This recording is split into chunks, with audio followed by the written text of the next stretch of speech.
1947 में दो देशों का जन्म हुआ, जिसमें से एक पहले से एग्जिस्ट करता था और एक नया देश बना। मैं बात कर रहा हूं भारत और पाकिस्तान की। आज 75-77 साल बाद, आज 77 ईयर्स हो चुके हैं ऑलमोस्ट दोनों के इंडिपेंडेंस को। डिफरेंस दोनों में जमीन आसमान का है। भारत एक ऐसा देश है जो दुनिया में तीसरी सबसे बड़ी इकॉनमी बनने के लिए लड़ रहा है, और एक तरफ है भारत का पड़ोसी मुल्क जिसे हम पाकिस्तान कहते हैं, जो अपनी इकोनॉमिक एग्जिस्टेंस के लिए लड़ रहा है। आज इस वीडियो के अंदर हम ये डिस्कस करने वाले हैं कि जो आईएमएफ से बेल आउट पैकेज मिला है 7 बिलियन का, क्या ये पाकिस्तान को कोर्स करेक्शन में हेल्प करेगा? क्या ये पाकिस्तान में चल रहे इकोनॉमिक क्राइसिस को रिजॉल्व करने के लिए सक्षम है या इनफ है? और क्या ये जो आपको लोन आप ले रहे हो, ये जो बेल आउट पैकेज आपने लिया है, क्या इसकी वजह से जो आपको एक मेजर ब्रेन ड्रेन देखने को मिल रहा है, जो पाकिस्तानी यूथ आपको देश से बाहर भागता हुआ दिखता है अपॉर्चुनिटीज के लिए, उसको रोका जा सकता है? चलिए इस वीडियो को शुरू करते हैं। मेरा नाम है सुमित त्यागी, वेलकम टू चहल एकेडमी। सबसे पहले आपको देखने की जरूरत है कि इसे मीडिया में किस तरीके से कवर किया गया है। पाकिस्तान में एक इकोनॉमिक क्राइसिस चल रहा है, कोई नई बात नहीं है। पाकिस्तान जिस तरीके के डिसीजंस लेता हुआ आया है, अपनी आवाम के बारे में ना सोचते हुए, अपने ऐसे जियोपॉलिटिकल इंटरेस्ट के बारे में सोचते हुए, जिसकी वजह से आज वो एक ऐसी कंडीशन में देखने को मिल रहा है जहां उसे आईएमएफ, वर्ल्ड बैंक और बाकी कंट्रीज के सामने हाथ फैलाना पड़ रहा है। सवाल यह है कि क्या आवाम पाकिस्तान की अब यह समझ पाई है कि जो जिस तरीके से सरकार फंक्शन कर रही है वो उनका फायदा नहीं है उसमें? तो कहीं ना कहीं मिलिट्री डिक्टेटरशिप से आपको इलेक्टेड गवर्नमेंट की तरफ मूव करना पड़ेगा और लोगों के बारे में सोचने की जरूरत है।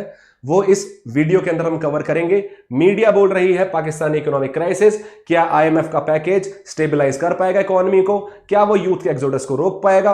अच्छी बात यह है कि अगर हम एक्सपोर्ट देखें पाकिस्तान का, आईटी एक्सपोर्ट स्पेसिफिकली, तो उसकी ग्रोथ आपको देखने को मिल रही है 24% when compared between 2023 fiscal year and 2024 fiscal year. तो हमें देखने को मिलता है कि लगभग $3.2 बिलियन पहुंच चुका है।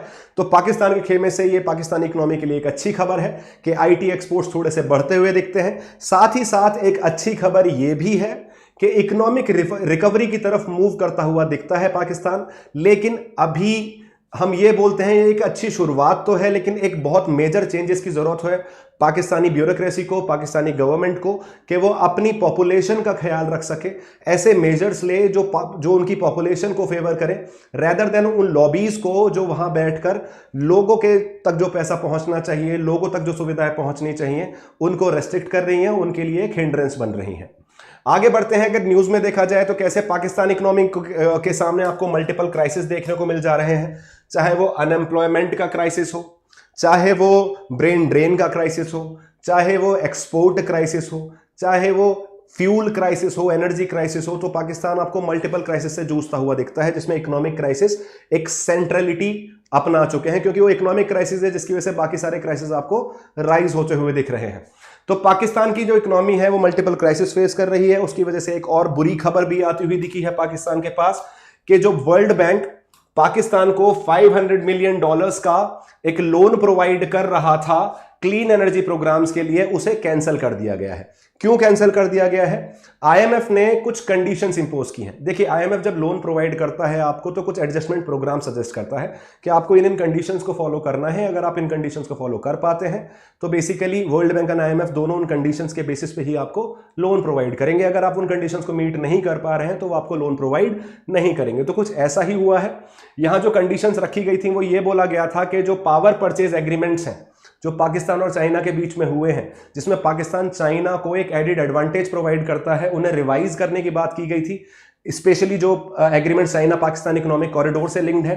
लेकिन ऐसा कुछ वर्ल्ड बैंक को होता हुआ नहीं दिखा, तो उन्होंने जो क्लीन एनर्जी प्रोग्राम के लिए $500 मिलियन पाकिस्तान को प्रोवाइड किए थे, उसे कैंसिल कर दिया गया है।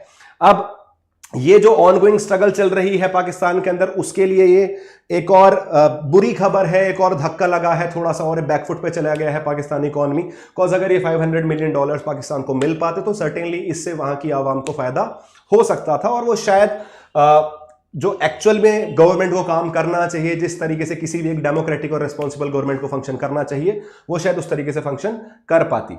अब हम देखते हैं एक बार बैकग्राउंड क्या है इस चीज का। सितंबर में, अभी सितंबर 2024 में प्राइम मिनिस्टर शहबाज शरीफ, जो पाकिस्तान के प्राइम मिनिस्टर हैं, उन्होंने $7 बिलियन का पैकेज सिक्योर किया आईएमएफ से, जिसका मेन मोटिव यह है कि जो पाकिस्तान के अंदर डिपेंडेंस चल रही है बेल आउट प्रोग्राम्स की, उस पर थोड़ा सा रिलायंस कम किया जाए, थोड़ा सा पाकिस्तानी इकोनॉमी को स्टेबल किया जाए, जिससे वहां की पॉपुलेशन को थोड़ा सा जो अनएम्प्लॉयमेंट झेल रही है, वो जो फूड क्राइसिस है, वहां जो एनर्जी क्राइसिस है, उस चीज से थोड़ा सा दूर ले जाया जाए और जो आम जनता है, जो ह्यूमन राइट्स है, उनकी सिक्योर की जा सके और उनको एक बेहतर जीवन प्रोवाइड किया जा सके। इसके बावजूद, इस पैकेज के बावजूद आज भी आपको पाकिस्तान के अंदर हाई अनएम्प्लॉयमेंट रेट देखने को मिल रहा है, ब्रेन ड्रेन देखने को मिल रहा है और लगभग 10 लाख से ज्यादा लोग 2008 के बाद पाकिस्तान छोड़कर दूसरी कंट्रीज में मूव कर चुके हैं फॉर वर्क, क्योंकि उन्हें बेटर अपॉर्चुनिटीज पाकिस्तान से बाहर मिल रही हैं when compare to the opportunities available in Pakistan. IMF की जो डील है, जो 7 बिलियन का पैकेज है, इसे कोई आप रामबाण या ब्रह्मास्त्र नहीं समझ सकते। ये एक शॉर्ट टर्म रिलीफ जरूर प्रोवाइड करेगा, लेकिन रिपोर्ट्स का यह भी कहना है कि 2023 के बाद से पाकिस्तान की सिचुएशन थोड़ी सी बेटर हो रही है, रिकवरी की तरफ हम मूव कर रहे हैं, लेकिन दिल्ली अभी दूर है। गवर्नमेंट को थोड़ी सी और मेहनत करनी पड़ेगी, गवर्नमेंट को थोड़ा सा वापस जो अपनी पॉलिसीज हैं उन्हें जनता को सेंटर में रख के बनाना पड़ेगा, उनकी आवाम को सेंटर में रख के बनाना पड़ेगा, जिससे जो एक्चुअल बेनिफिट्स हैं वो वहां की पॉपुलेशन तक पहुंच सके। चाइनीज इन्वेस्टमेंट इशू क्या है? ये जो भी आपको लोन कैंसिल होते हुए दिखे हैं, IMF ने कुछ कंडीशंस रखी हैं, उन कंडीशंस के बारे में बात करेंगे। IMF ने जो पाकिस्तान को लोन प्रोवाइड करा है वो कुछ टफ कंडीशन के साथ आया है। उसमें से सबसे इंपॉर्टेंट टफ कंडीशन ये है कि जितने भी इंसेंटिव्स चाइनीज इन्वेस्टमेंट्स को प्रोवाइड करा रहा है पाकिस्तान, सबसे पहले उनको बंद किया जाए। तो देखो, इसको दो एस्पेक्ट से देखा जा सकता है।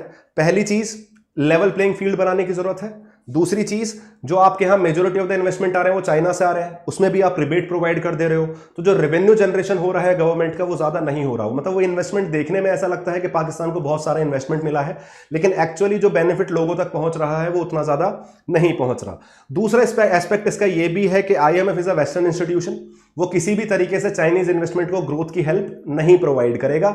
सर्टेनली एक आइडियोलॉजिकल गेम भी है, एक वेस्ट वर्सेस चाइना भी आपको पर्सपेक्टिव देखने को मिल रहा है, इसलिए स्पेसिफिकली चाइना को टारगेट करके कंडीशंस लगाई गई हैं पाकिस्तान के ऊपर। इन कंडीशंस में यह भी इंक्लूडेड है कि जो CPEC के अंडर आपने स्पेशल इकोनॉमिक जोन्स बनाए थे, या फिर जो आप नए जोन्स स्पेशल इकोनॉमिक जोन्स बनाने वाले हो, स्पेशली जहां आपने इंसेंटिवाइज किया है चाइना को या चाइनीज कंपनीज को, उन्हें कहीं ना कहीं आपको खत्म करना पड़ेगा। ये टैक्स ब्रेक्स आपको रोकने पड़ेंगे, आप ये इंसेंटिव्स प्रोवाइड नहीं कर सकते। फिलहाल आप ये मत सोचो कि आपके पास कितना इन्वेस्टमेंट आ रहा है, फिलहाल आप ये सोचो कि आप अपनी इकोनॉमी को किस तरीके से स्टेबलाइज कर सकते हैं और किस तरीके से अपनी पॉपुलेशन का भला कर सकते हैं। इस साल ही अर्लियर पीरियड में जब PM शरीफ चाइना से वापस आए थे तो उन्हें किसी भी तरीके का कोई नया इन्वेस्टमेंट नहीं मिला था, क्योंकि PM शरीफ जो है वो IMF की कंडीशन को फॉलो कर रहे थे। उन्होंने टैक्स रिबेट्स प्रोवाइड करने से मना कर दिया, जिसकी वजह से चाइना ने कोई नया इन्वेस्टमेंट करने से इनकार कर दिया और कोई नया इन्वेस्टमेंट पाकिस्तान के अंदर नहीं किया। अगर वर्ल्ड बैंक की रिपोर्ट की माने जो 2024 में हमें बाहर आती हुई दिखती है, तो पाकिस्तान के अंदर जो चाइनीज इन्वेस्टमेंट है वो 25% से 22% पे गिरते हुए दिखते हैं 2023 और 2024 के कंपैरिजन में। मतलब अगर 25% of the total investment China से आ रहा था तो घटकर 23% हो चुका है। बहुत ज्यादा इंपैक्ट नहीं है, लेकिन still majority of the investment आपको पाकिस्तान में चाइना से ही आता हुआ दिखता है। और किसी भी तरीके से वेस्ट ये भी चाहता है कि जो पाकिस्तान का रिलायंस है चाइना के ऊपर वो भी कम हो जाए, जिससे वो पाकिस्तान को एक बेटर बार्गेनिंग टूल की तरह भी यूज कर सके। जितना ज्यादा चाइना के ऊपर पाकिस्तान का रिलायंस रहेगा, उतना कम चांसेस रहेंगे वेस्ट के पास कि वो पाकिस्तान को एक पपेट की तरह यूज कर पाए। तो वेस्ट का IMF कंडीशंस के थ्रू एक ये भी तरीका है कि चाइना के ऊपर उनका रिलायंस कम कराया जाए, जिससे पाकिस्तान का जो डिपेंडेंस है वो वेस्टर्न कंट्रीज पे और ज्यादा बढ़ता हुआ दिखे और वेस्टर्न कंट्रीज जो है वो पाकिस्तान को पपेट की तरह भी यूज कर पाए। और लेकिन अभी मरता क्या ना करता, तो इस टाइम पाकिस्तान के पास ऑप्शन नहीं है, तो उन्हें इन कंडीशंस को फॉलो करना पड़ रहा है, कॉज उन्हें पैसा चाहिए।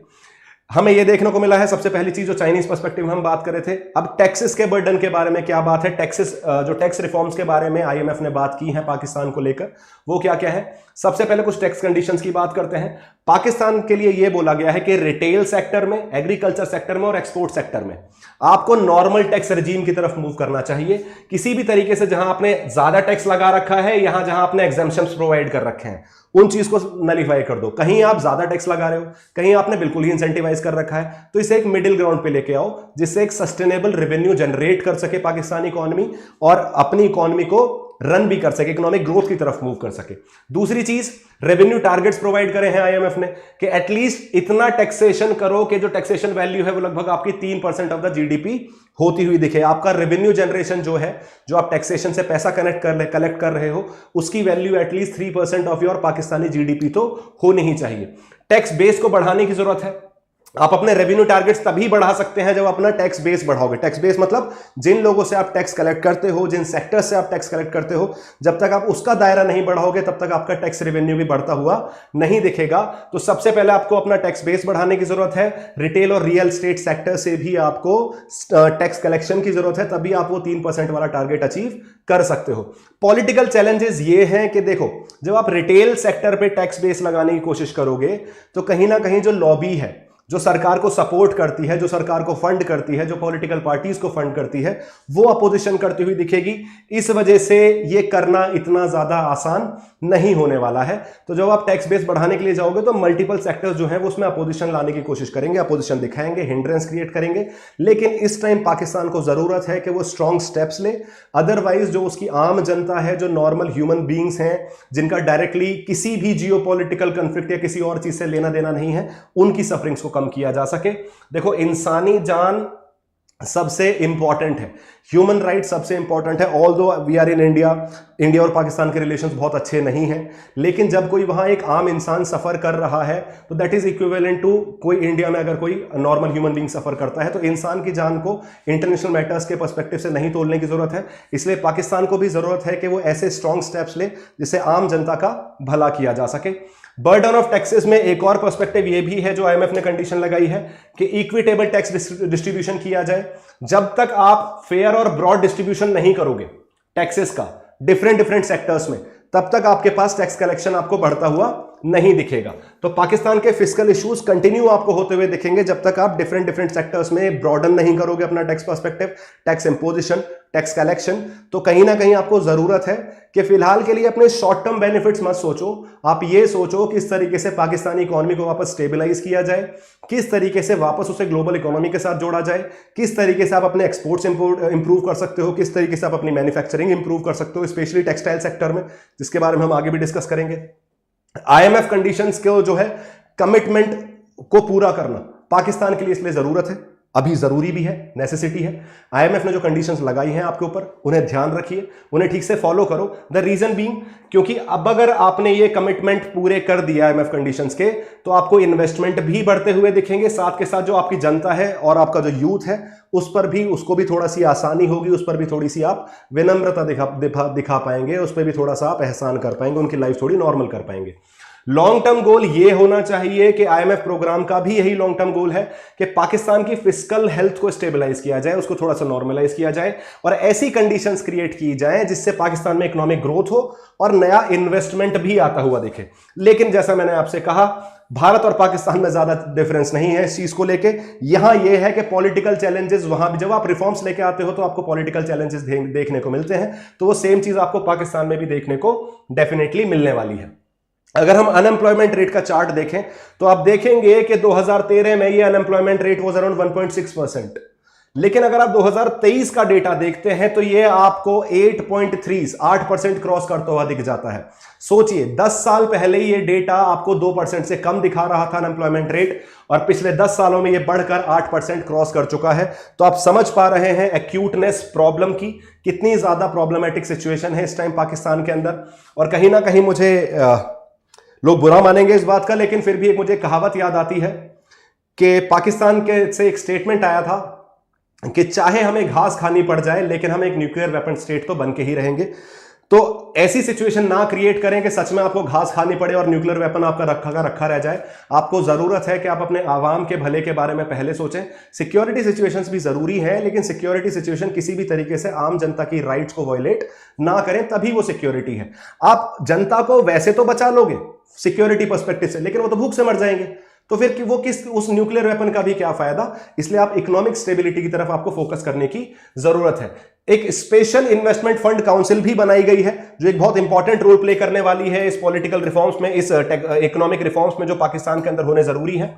ये SFIC जो है, स्पेशल इन्वेस्टमेंट फंड काउंसिल, ये किसने बनाई थी? जून 2023 में बनाई गई भाई शहबाज शरीफ। एक फेडरल गवर्नमेंट बॉडी है जो पीएमओ के अंडर फंक्शन कर रही है, मतलब शहबाज शरीफ जो है वो डायरेक्टली इसको हेड करते हुए दिखेंगे। और ये majority of the financial decisions में जो फाइनल डिसीजन मेकर होगी वो एसआईएफसी देखने को मिलेगी आपको। तो 2023 में एक नई बॉडी बनाई गई जिससे इकोनॉमिक स्टेबिलिटी और इकोनॉमिक ग्रोथ की तरफ पाकिस्तान मूव कर सके और फाइनेंशियल डिसीजन मेकिंग जो है वो थोड़ी सी सेंट्रलाइज्ड हो पाए, जिससे फास्टर डिसीजन मेकिंग की तरफ आप मूव कर पाए। आर्मी का इन्वॉल्वमेंट एक बहुत बड़ा इशू है। देखो, पाकिस्तान के साथ इशू यह है कि पाकिस्तान में PM is not elected, PM is selected. मतलब आप एक डेमोक्रेसी है, आवाम के पास पावर है, वो अपने पीएम को चूज करते हैं, लेकिन वो तभी तक फंक्शन करते हैं जब तक वो मिलिट्री के साथ अलाइंड है। इसी वजह से आज तक पाकिस्तान के अंदर कोई भी पीएम अपने 5 साल कंप्लीट नहीं कर पाया है। और ये बड़े शर्म की बात है कि आप एक डेमोक्रेसी हैं, 77 साल आपको बने हुए हो चुके हैं, लेकिन आपके पास एक भी ऐसा पीएम नहीं है जिसने अपने 5 साल का टर्म पूरा कर लिया हो। वो जो दर्शाता है कि कहीं ना कहीं मिलिट्री का ओवर इन्वॉल्वमेंट आपकी डेमोक्रेटिक वैल्यूज और जो लोगों की राइट्स हैं उनको हर्ट करता हुआ दिखता है। तो अभी भी एक कंसर्न है कि जो इकोनॉमिक डिसीजन मेकिंग में आर्मी का इन्वॉल्वमेंट है थ्रू एसआईएफसी, जो एसआईएफसी में भी आर्मी एक रोल प्ले कर रही है, वो थोड़ा सा शक पैदा करता है, थोड़ा सा डाउट पैदा करता है कि क्या डेमोक्रेटिक प्रोसेस सस्टेन कर पाएंगे under the involvement of army. तो वो एक इशू है इसके साथ। Short term benefits definitely provide करवा पाएगा, एक स्ट्रीमलाइन कर पाएगा ब्यूरोक्रेटिक प्रोसेसेस को, रेड टेपिज्म कम हो पाएगा, बहुत ज्यादा समय नहीं लगेगा डिसीजन मेकिंग में, आप फटाफट फाइनेंशियल डिसीजंस ले सकते हैं और उन्हें बेटर तरीके से इंप्लीमेंट भी कर सकते हैं।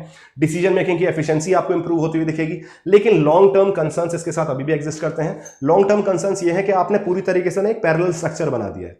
इससे पहले भी आपके यहाँ एक डिसीजन अथॉरिटी होती थी जो गवर्नमेंट स्ट्रक्चर है, अब एक एसआईएफसी आती हुई दिखती है। तो दो पैरेलल स्ट्रक्चर साथ में फंक्शन करते हुए दिखते हैं। तो कहीं ना कहीं एक पैरेलल ब्यूरोक्रेटिक सिस्टम बनने की वजह से जो एग्जिस्टिंग गवर्निंग स्ट्रक्चर्स हैं उन पे एक नेगेटिव इंपैक्ट देखने को मिल सकता है। सीपेक से कंपैरिजन किया जा रहा है। सीपेक से कंपैरिजन इसलिए किया जा रहा है कि वहां जब मिलिट्री का इन्वॉल्वमेंट हुआ था डिसीजन मेकिंग में, तो इवेंचुअली आपको उसका इंपैक्ट जो है वो नेगेटिव देखने को मिला है। उसने सीपेक के इन्वेस्टमेंट्स को, जो फाइनेंशियल डिसीजन मेकिंग थी, उसको काफी हद तक कमजोर किया था, वीकन किया था।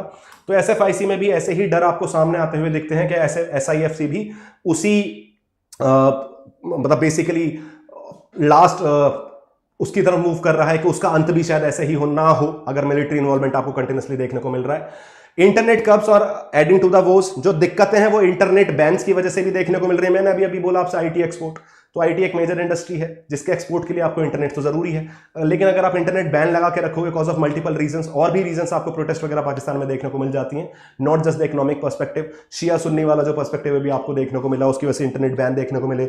उससे पहले आपको इमरान खान का जो केस चलता हुआ अभी भी सस्टेन करता हुआ दिख रहा है, उसकी वजह से भी आपको प्रॉब्लम आती हुई दिखती है। तो ये सब प्रोटेस्ट भी इशू होते हैं जिसकी वजह से इंटरनेट बैन होता है और इंडस्ट्रीज पे एक नेगेटिव इंपैक्ट मिलता है। आईटी एक्सपोर्ट ग्रोथ के लिए आपको सबसे पहले जरूरी है कि अभी आपने $3.2 बिलियन की आईटी एक्सपोर्ट्स अचीव किए हैं, जो बहुत अच्छी बात है। पिछले साल से आप बेटर कर रहे हैं, आप 24% ग्रो करे हो पिछले साल के पर्सपेक्टिव में।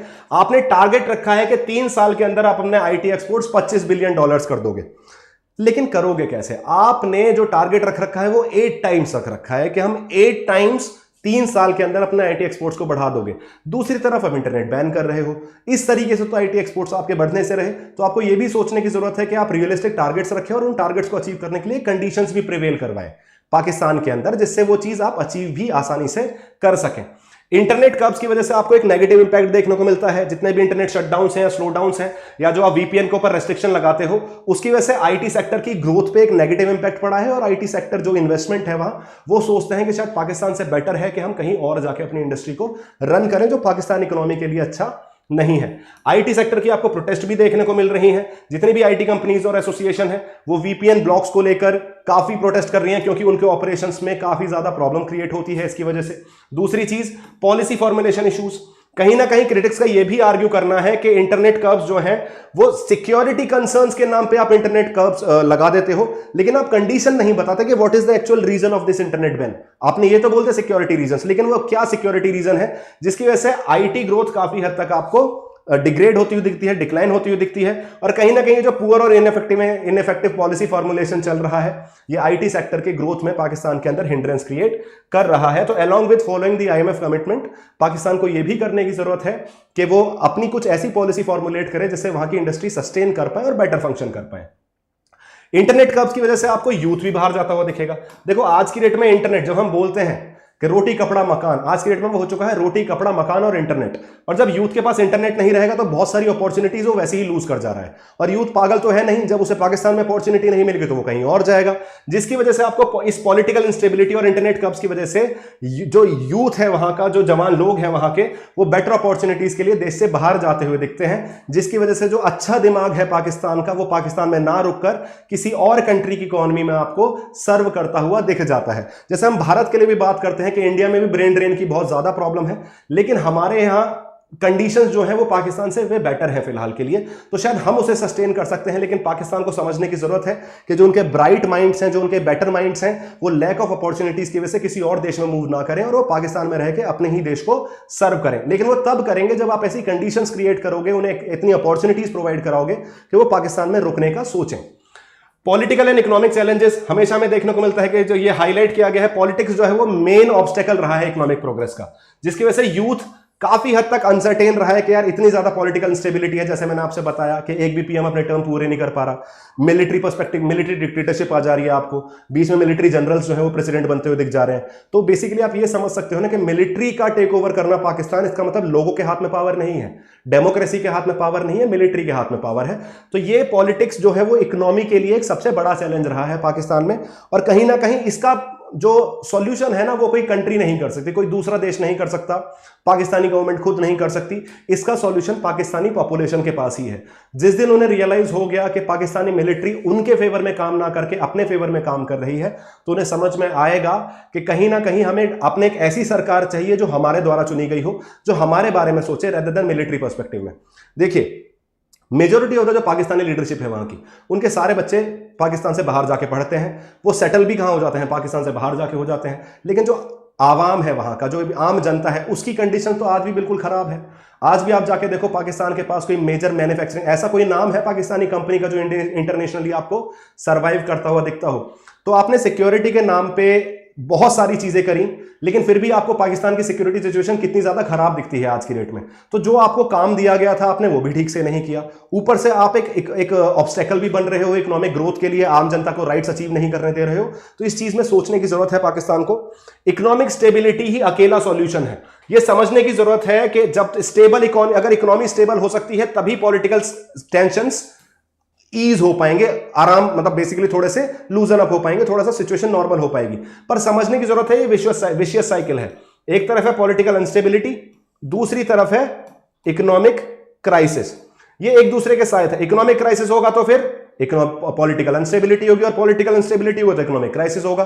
तो आपको समझने की जरूरत है कि एक चीज को एक बार में रिजॉल्व नहीं कर पाओगे, दोनों को साथ में लेकर चलना पड़ेगा। और इकोनॉमिक जब ग्रोथ होती हुई दिखेगी आपको, तो थोड़ी बहुत पॉलिटिकल स्टेबिलिटी भी अपने आप वापस आती हुई दिखेगी। इसलिए इकोनॉमिक रिफॉर्म्स की तरफ मूव करने की जरूरत है, कोर्स करेक्शन की जरूरत है पाकिस्तान को। राइट, मूविंग ऑन, अगर आगे बढ़े तो कोर्स करेक्शन में क्या है, हमें ग्रोथ और इकोनॉमिक ग्रोथ की तरफ मूव करना चाहिए। बेसिकली पाकिस्तान को इकोनॉमिक ग्रोथ की तरफ मूव करना चाहिए, और जो उनकी वल्नरेबिलिटीज हैं, जो उनकी दिक्कतें हैं, उनको कम करने की जरूरत है।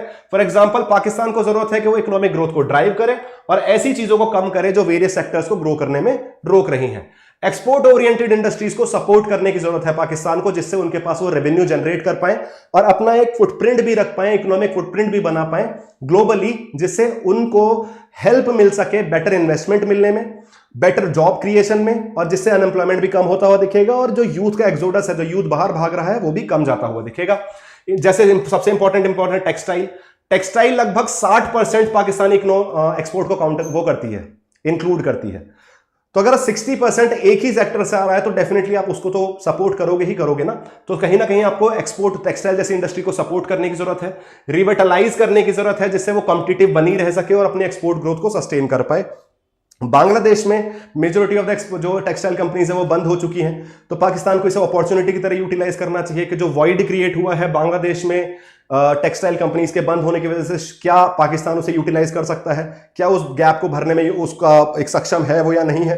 अगर नहीं है तो उसे बनने की जरूरत है, जिससे वो अपने इकोनॉमिक क्राइसिस को खत्म कर सके और इकोनॉमिक ग्रोथ की तरफ मूव कर सके। एग्रीकल्चर में इन्वेस्टमेंट करने की जरूरत है। आज की डेट में एग्रीकल्चर 22 से 24% कॉन्ट्रीब्यूट करता है पाकिस्तान की जीडीपी में, और लगभग 37% वर्कफोर्स को वो एम्प्लॉय करता है। इसलिए एग्रीकल्चर में भी आपको सिग्निफिकेंट इन्वेस्टमेंट चाहिए। आपको वहां के फार्मर्स की एक एग्रीकल्चरल बेस्ड इकोनॉमी में बोल सकता हूं आज भी, क्योंकि आपको लगभग 1/4 जो आपको कंट्रीब्यूशन आता हुआ दिख रहा है वो एग्रीकल्चर से ही आता हुआ दिख रहा है। जो रूरल पर्सपेक्टिव, जो गांव है, जो बेसिकली जो देश बसता है वो इंडिया और पाकिस्तान जैसे देश ये गांवों में बसते हैं। तो अगर आप फार्मर्स की कंडीशंस बेटर नहीं करोगे तो आपको सिचुएशन बेटर होती ही नहीं दिखेगी, इसलिए आपको एग्रीकल्चर में इन्वेस्टमेंट करने की जरूरत है। साथ के साथ जितना भी आपको एरेबल लैंड का मतलब होता है जहां क्रॉप्स उगाए जा सकते हैं, अब इस उपजाऊ जमीन को जब आप अदर पर्पस के लिए यूटिलाइज करना शुरू कर दोगे तो एग्रीकल्चर में एक नेगेटिव इंपैक्ट होता हुआ दिखेगा। तो इस बारे में भी सोचने की जरूरत है कि क्या उपजाऊ जमीन का इस्तेमाल किसी और पर्पस के लिए किया जाना चाहिए, नहीं किया जाना चाहिए, या जो वेस्ट लैंड है, जो एक ऐसी जमीन जो बैरन है, जहां आप क्रॉप नहीं उगा सकते, उसको अदर पर्पसेस के लिए यूज किया जाए जिससे एग्रीकल्चर में नेगेटिव इंपैक्ट होता हुआ ना दिखे। प्राइवेटाइजेशन करने की जरूरत है। जितने भी सिक इंडस्ट्रीज हैं, जो लॉस मेकिंग इंडस्ट्रीज हैं, वहां स्टेट कंटिन्यूअसली पैसा ना डालता रहे, उन्हें प्राइवेटाइज कर दिया जाए। It's not the business of the government to be in the business. तो बेसिकली आप प्राइवेट सेक्टर के ऊपर छोड़ो, जिससे जो बर्डन है, जो फाइनेंशियल बर्डन है गवर्नमेंट एक्सचेकर के ऊपर पाकिस्तान में, वो थोड़ा सा कम हो सके। साथ के साथ रोल ऑफ द जो स्टेट है, जो स्टेट का रोल है बिजनेस के अंदर, उसे थोड़ा सा कम करने की जरूरत है और ज्यादा फोकस किस पे करने की जरूरत है? गवर्नेंस पे, कि चीजें ठीक से चल रही हैं नहीं चल रही हैं। खुद नहीं करनी है, प्राइवेट सेक्टर को करने दो, लेकिन उसे ठीक से चल रही है नहीं चल रही है, आम जनता को दिक्कत तो नहीं हो रही है, उस चीज पे ज्यादा फोकस करने की जरूरत है। एक ऐसा एनवायरमेंट बनाने की जरूरत है जिससे प्राइवेट सेक्टर में ग्रोथ भी बढ़ सके और इन्वेस्टमेंट भी आपको बढ़ता हुआ दिखे, रेड टेपिज्म कम होता हुआ दिखे, जो ब्यूरोक्रेटिक बैरियर्स हैं वो कम होते हुए दिखे।